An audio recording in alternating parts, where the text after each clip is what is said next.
Bir gün mən də gedəcəm, ya ışıq ya zülmətə. Ya Rəbb, dünyadan incidim, bari göndər cənnətə.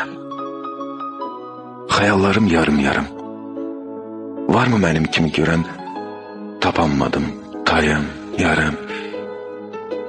Bəzən ölməkdən qorxuram, bəzən ölmək istəmirəm. Hərdən elə yoruluram, çıxıb getmək istəyirəm. Sonu olan bu dünyada mən də bilmək istəyirəm, amma bilmək istəyirəm. Ölsəm kimlər ağlayacaq? Göz açıq köçüb getsəm gözümü kim bağlayacaq? İnsanları tanımıram. Bilmirəm heç kəsin için. Bilmirəm kim sevinəcək, kimlər qəlbi dağlayacaq. Ölməkdən çox da qorxmuram. Bəlkə də biraz bir cəmillim.